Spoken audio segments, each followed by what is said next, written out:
네, 여러분 안녕하십니까. 위대한 지적질 2월 26일에 찾아뵙는 서호석입니다. 반갑습니다. 오늘 우리 한동훈 대표의 책이 서점에 나왔습니다. 근데 제가 행동이 좀 느려서 제가 또 이제 아침부터는 사실 갈 수가 없거든요. 제 일이 있기 때문에 아침부터는 갈 수가 없어서 오후에 갔는데 뭐 벌써 끝났더라고요. 예. 그래가지고 제가 다른 곳들도 가봤거든요. 근데 다른 곳에는 아예 나오질 않았다고 얘기를 하더라고요. 다른 곳에는 그 책이 안 오고 교보문고에만 책이 왔었나 봐요. 교보문고 중앙에만, 광화문에 있는 그쪽에만 책이 오고 다른 데는 뭐 이렇게 책이 나오질 않은 것 같더라고요. 그러니까 어느 교보문고에는 또 나왔을지 모르겠지만 뭐 영풍문고나 또 동네 일반 서점에는 아예 책이 공급이 되지 않았다고 얘기를 하더라고요. 그래서 책을 구입하지 못했습니다. 네. 저는 뭐 책이 어느 정도 그래도 좀 나왔을 거라고 생각을 했는데 1700분가가 이제 오늘 판매가 된 모양인 것 같더라고요. 그래서 책을 구입하지 못했습니다. 예. 근데 이제 오늘 나오는 거 보니까 책이 그냥 그 책을 사려고 사람들이 그냥 어떤 분은 6시 반에 오고 9시는 벌써 줄이 쫙 서 있어가지고 예, 분위기가 엄청나게 열기가 뜨거웠다고 그러더라고요. 또 거기 같이 우리 모인 지지자들끼리 또 서로 악수하고 또 서로 위로하고 또 서로 얘기하고 이렇게 하면서 분위기가 아주 좋았다고 그러더라고요.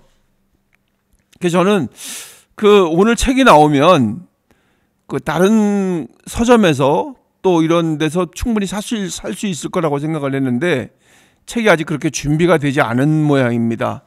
오늘 책 구입하신 분들 축하드립니다. 네.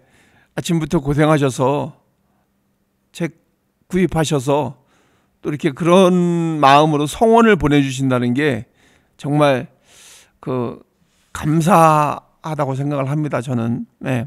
우리 그러니까 저만 그런 것이 아니라 우리 서로가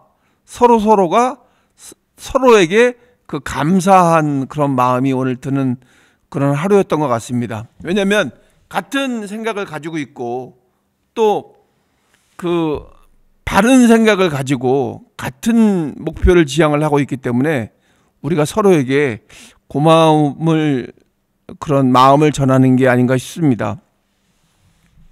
오늘 참 기대가 되는 그런 하루였었습니다. 여러분들도 같은 마음이셨을 거라고 생각을 합니다.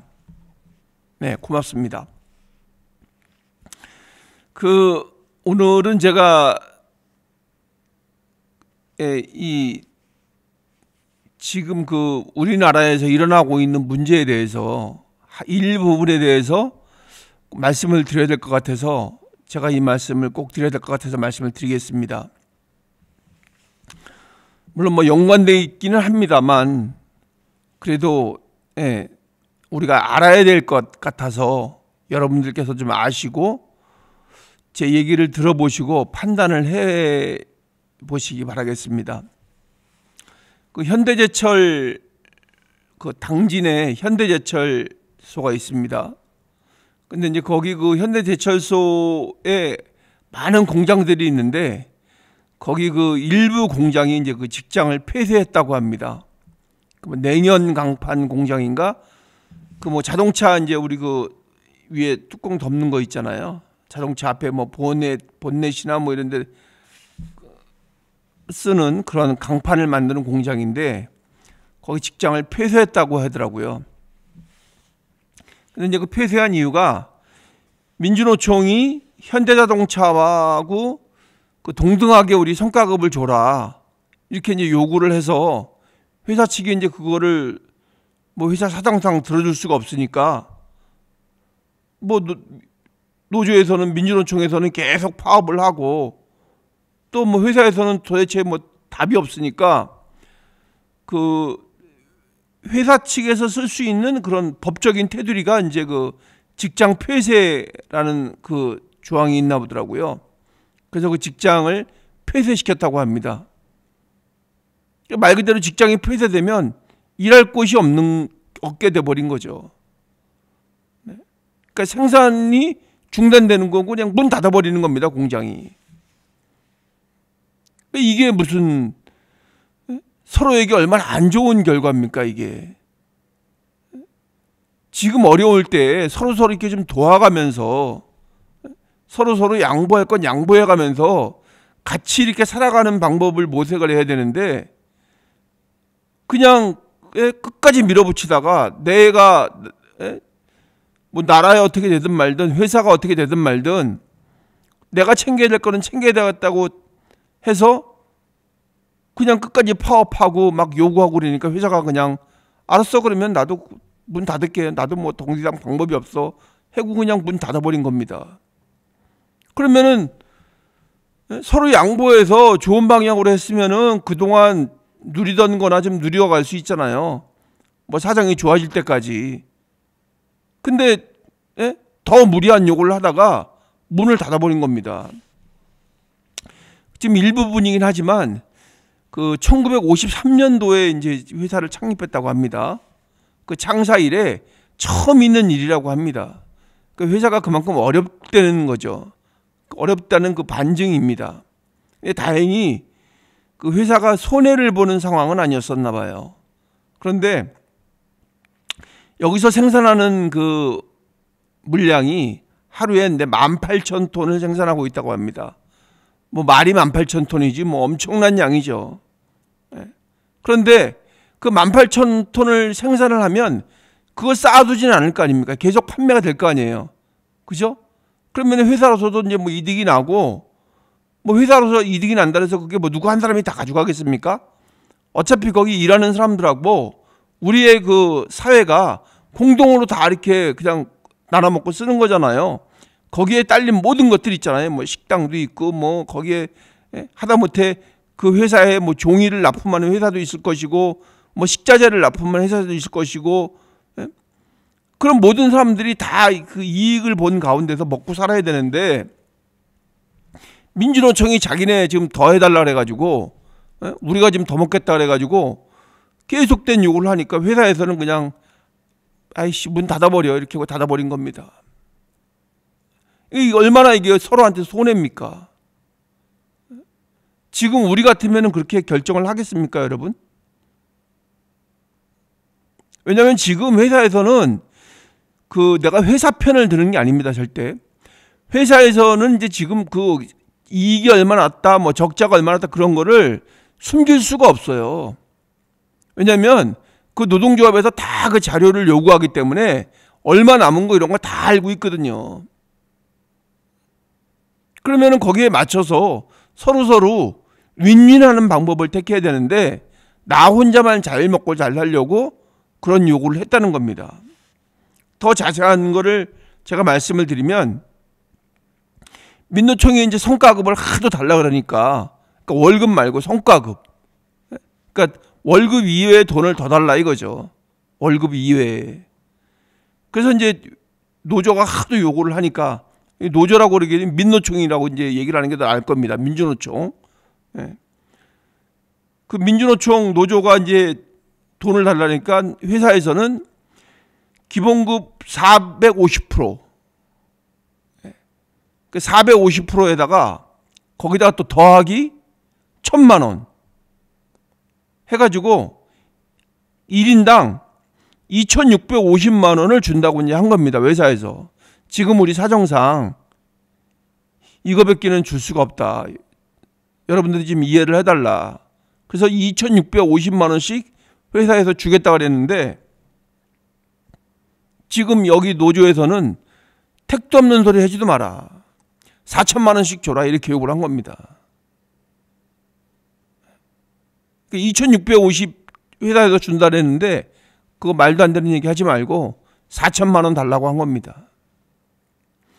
근데 회사에서는 4천만 원을 주면 적자를 봐야 된답니다. 적자로 이제 회사가 이렇게 그 수익 구조가 수지가 안 맞아 버리는 거죠.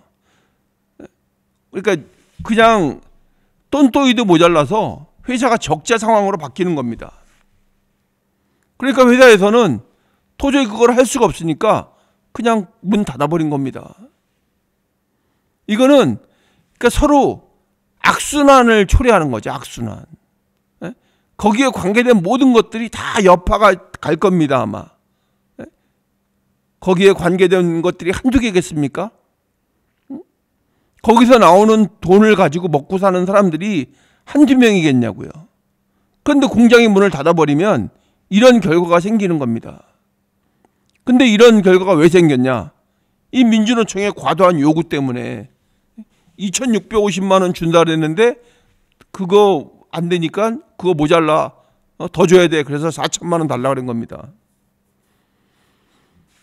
여러분 이거 이해가 가십니까? 그 일반적인 거라고 우리가 생각을 이렇게 할 수가 있을까요, 이게? 아니 일단은 2,650만 원 받고 또 아니 월급은 월급대로 받잖아요. 그죠? 그다음에 2,650만 원을 성과급으로 순수하게 해서 그 보너스로만 250만 원, 2,650만 원을 받는 거잖아요.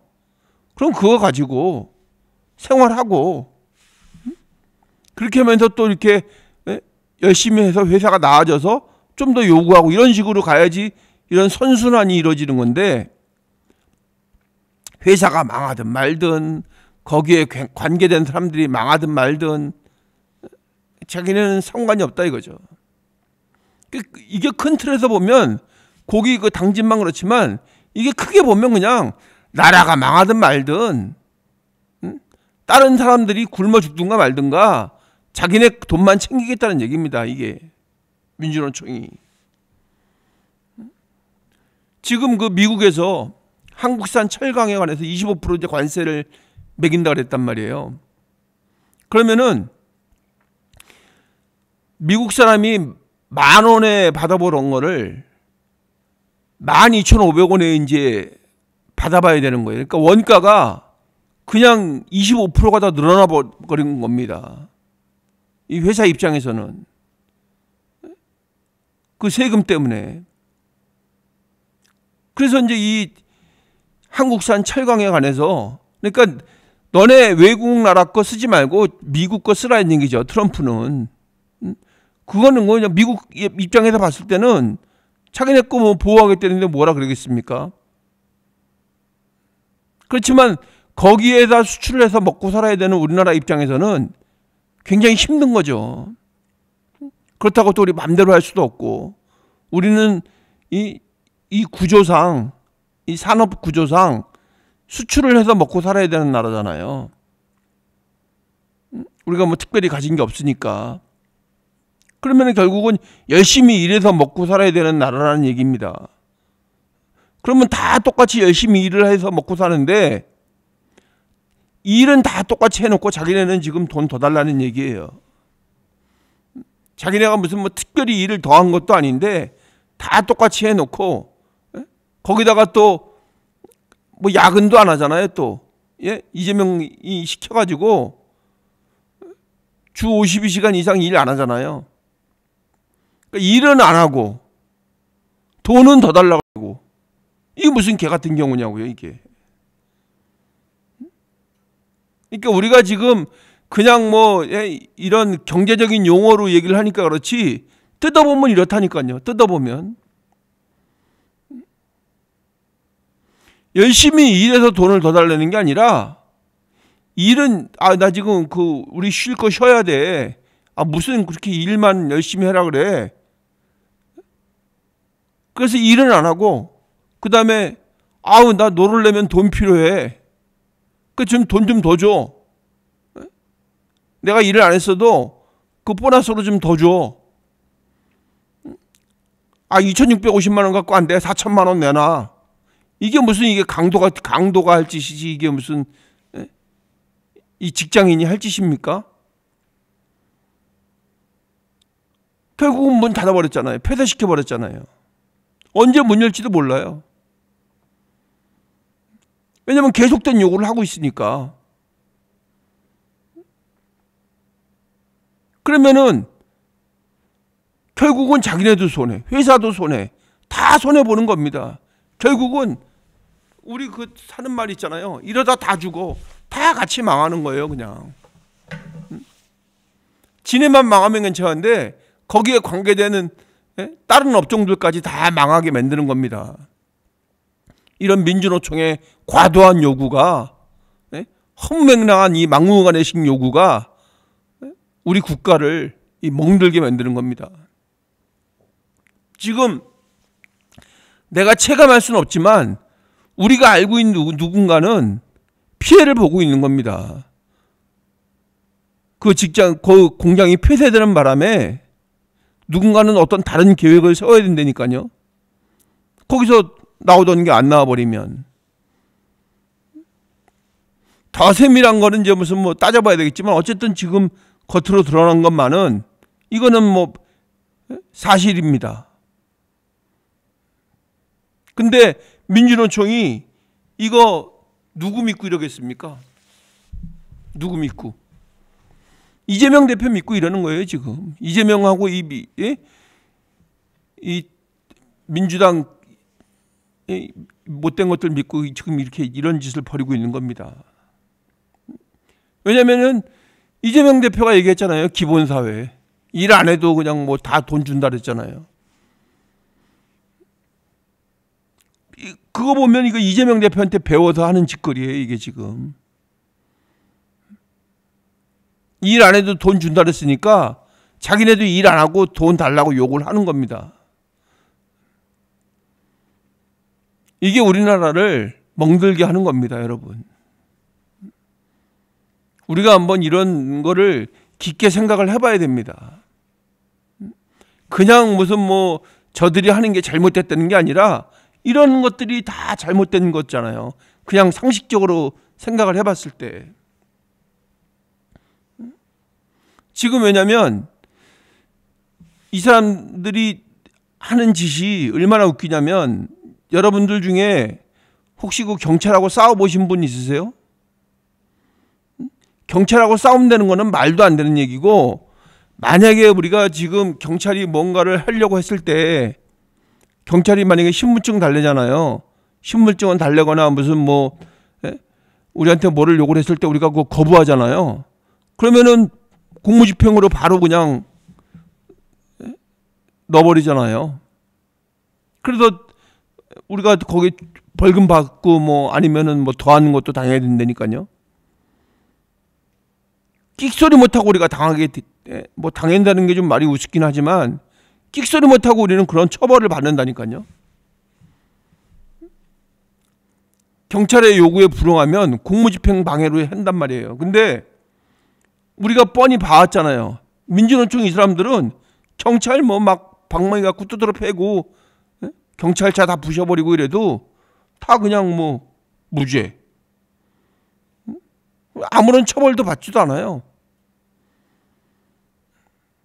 뭐 더한 짓을 해도 처벌을 안 받습니다. 그러고 나서 오히려 두둔하고 있잖아요. 민주당은 오히려 그런 행동을 두둔하는 듯한 말을 하잖아요. 왜 저렇게 했냐고. 왜 저렇게 과도하게 저렇게 막았냐고 이렇게 얘기를 하고 있잖아요. 이게 다 이 잘못된 거 배워가지고 지들이 아버지라고 그러잖아요. 이재명 대표한테. 그 아버지한테 못된 것만 배워가지고 지금 이렇게 써먹는 겁니다. 민주노총이. 이렇게 악순환을 시키는 거죠. 사회를. 지금 이렇게 그냥 바깥에서 바라보는 우리로서는 참 이거 보면 기가 찰 노릇입니다. 이렇게 요구하는 것들을 보면 우리가 말로만 듣던 그런 게 귀족노조예요. 귀족노조. 자기네가 무슨 뭐 국가를 위해서 큰 일을 하는 거 뭐냐. 이런 식으로 지금 하고 있는 겁니다.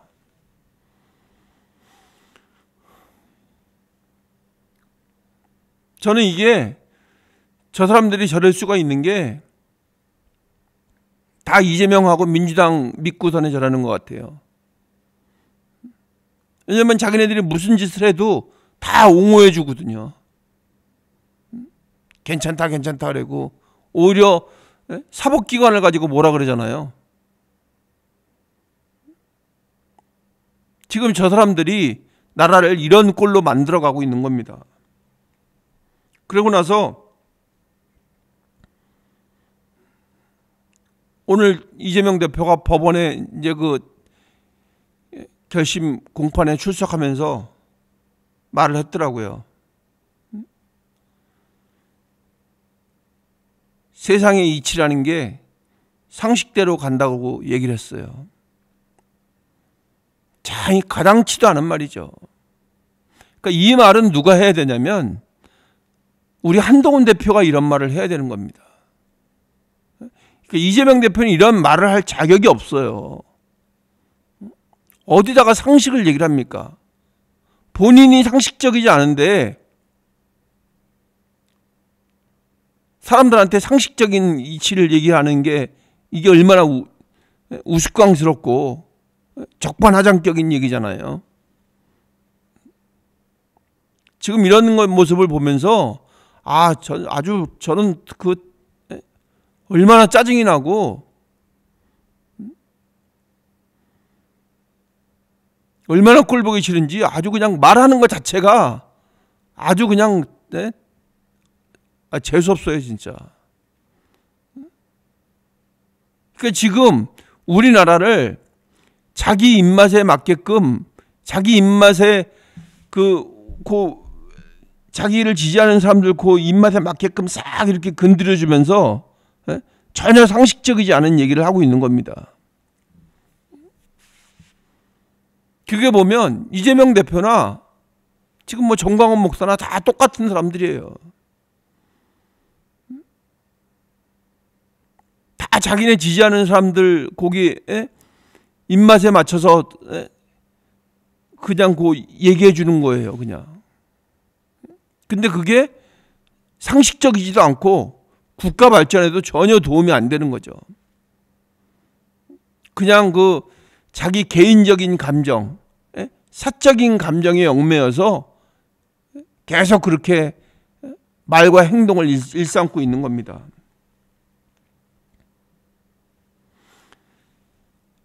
한동훈 대표가 이제 이런 말을 해야죠. 한동훈 대표가 이 말을 하면 다 수긍을 할 수가 있는 겁니다. 상식이 통하는 사회가 되어야 한다고 한동훈 대표가 언젠가 얘기했었죠. 그러니까 우리가 알고 있는 진짜 기본적인 거 있잖아요. 기본적인 거. 근데 그게 지금 통하지 않는 게 돼버렸어요. 지금 2,650만 원이면 그냥 자기네들 생각에 아쉽지만 이거라도 좋다 이렇게 하고 그냥 받아들여야 되는데 이거 무슨 소리야 4천만 원 줘야지 이런 상식적이지 않은 일을 하고 있는 겁니다. 근데 이 사람들이 누구냐? 이 이재명과 민주당의 이 같은 편을 먹고 있는 사람들의 생각이란 말이죠. 이거는 의도가 이게 의심스럽다니까요. 이 나라를 뒤엎재는 의도 같아요. 보면 우리나라의 이 경제를 망가뜨리지 않는 의도 같아요. 보면 이재명 대표가 그런 짓을 하고 있잖아요. 지금 세금은 깎아주겠다 그러고 또 이쪽에다가는 돈은 더 올려주겠다 그러고 전혀 이게 모순된 말이죠. 국가를 이끌어간다고 생각하는 사람이 이런 모순된 생각을 갖고 있다는 게 말이 됩니까? 세금을 더 많이 걷어서 더 복지를 더 늘리겠다. 이거는 또 말이 될 수도 있어요. 그죠? 왜냐면은 수지가 맞으니까. 아니면 세금을 좀 적게 걷기 위해서 복지를 줄이겠다. 이런 거는 얘기가 되는 건데 세금이 많다고 생각하는 사람들한테는 세금을 깎아준다라고 또 돈이 모자라다고 좀 늘려달라는 사람한테는 그냥 돈 공짜로 주겠다 그러고 이러니까 이렇게 그 직장 폐쇄 같은 일이 일어나는 겁니다. 이런 모순된 일 때문에. 이 세상 어느 누구도 이런 수지타산을 맞출 수가 없어요. 나라 망하자는 꼴밖에 더 되겠습니까? 그래서 한동훈 대표가 얘기를 했잖아요. 우리 대한민국에서 가장 위험한 사람이 이재명이라고 얘기를 했잖아요. 다른 게 아니에요. 이런 게 가장 위험한 거예요. 이런 생각을 갖고 있는 사람이 가장 위험한 사람이는 거죠. 이 자유민주주의 사회에서, 자유민주주의 시장경제 사회에서 가장 위험한 생각을 갖고 있는 사람입니다. 이런 사람이. 나라를 좀먹게 만드는 사람입니다. 좀먹는 거에 그치지 않고 망하게 만드는 거죠.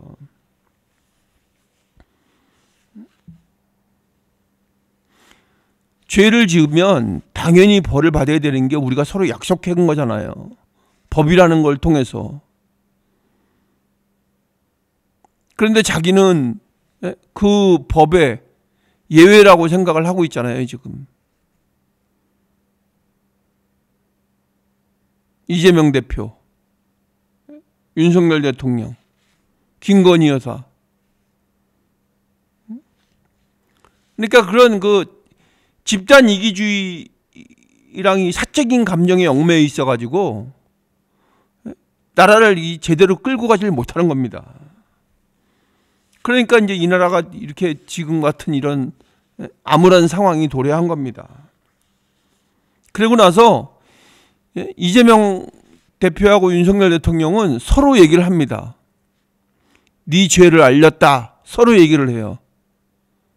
서로 소리치면서 너 네 죄 알아? 너 네 죄 알아? 이렇게 얘기합니다. 네 죄가 더 나쁜 죄야. 네 죄가 더 나쁜 죄야. 그리고 국민 여러분한테 얘기하잖아요. 국민 여러분, 저 사람의 죄를 먼저 알아보시기 바랍니다. 저 사람의 죄를 더 관심을 가지셔야 됩니다. 이렇게 얘기를 하잖아요. 지가 지은 죄는 어디다가 팽개쳐버리고 상대방의 죄에 대해서만 묻고 있습니다, 지금. 그러고 나서 그 말을 듣지 않으면 또 배신자라고 얘기를 합니다. 국민의 편에서, 상식의 편에서 서 있으면 배신자라고 얘기를 합니다. 상식적인 사람이 배신자가 되어버리는 그런 세상입니다, 지금. 이거는 말이 안 되는 세상이죠. 그러니까 전혀 뭐라고 말을 할 수가 없는 그런 세상이죠. 아니, 상식적인 게 어떻게 배신자가 되는 세상이 되는 겁니까? 이 사회가 다 미쳐 돌아가고 있는 거지. 이런 사람들은 다 지금 우리나라의 체제에 적응하지 못하는 사람들입니다. 이 자유민주주의에 적응하지 못하는 부적응자들입니다. 그러면 어떻게 해야 되겠어요? 그렇다고 죽일 수는 없고 그냥 우리 눈앞에서 안 보이면 되는 겁니다. 어디 산속에 들어가서 진짜 살거나 초야에 묻혀서 살거나 이 정치계에서 전혀 이 발을 끊게 만들어버려야 되는 겁니다. 이재명 대표는 깜빵에 가야 되고 그러면 우리나라에 크게 영향을 미칠 일이 없으니까 이 두 사람이 이번 기회에 반드시 없어져야 합니다. 우리나라 이 정치계에서. 우리나라 이 지도자 반열에서 이번 기회에 아주 그냥 싹 다 그냥 정리해버려야 되는 겁니다. 누구랄 것도 없이 이 두 사람과 그를 따르는 그 떨거지들 있죠, 왜? 싹 다 정리해서 전혀 우리나라 이 정치계에 발 못 붙이게 만들어야 되는 겁니다. 이 사람들 없다고 절대 우리나라 어떻게 되지 않습니다. 오히려 더 잘 됩니다. 그래서 우리가 한동훈 대표한테 바라는 게 이런 겁니다, 지금. 그렇죠? 그래서 이번 기회에 분명히 세대 교체가 일어나서 한동훈 대표를 중심으로 세대 교체가 반드시 일어나서 우리 대한민국이 진짜 대한민국다운 대한민국이 되기를 바라는 마음입니다. 한동훈 대표의 어깨가 가면 갈수록 무거워지고 있습니다. 우리의 요구사항이 더욱더 많아지고 있기 때문에, 그래서 우리가 그 어깨가 무겁지 않도록, 힘이 처지지 않도록 많은 성원을 보내야 될 때라고 생각을 합니다. 지금 제가 그 서점에 물어보니까 내일 또 나올지 안 나올지도 모른다고 그러더라고요. 그래서 지금 그 책을 구입해서 빨리 봐야 되는데 언제 제 손에 들려질지 모르겠습니다. 참 제 생각이 좀 짧았습니다. 저는 충분히 살 수 있을 거라고 생각을 했는데, 여러분들의 관심이 그 정도일 줄 저도 상상을 못했습니다. 여러분, 또 우리가 그 책 구해서 같이 보시면서 또 책에 대해서 서로 얘기 나누면서 또 여러분과 함께하는 시간 갖도록 하겠습니다. 여러분 고맙습니다. 구독과 좋아요 부탁드리겠습니다. 그리고 더 열심히 하도록 하겠습니다. 감사합니다.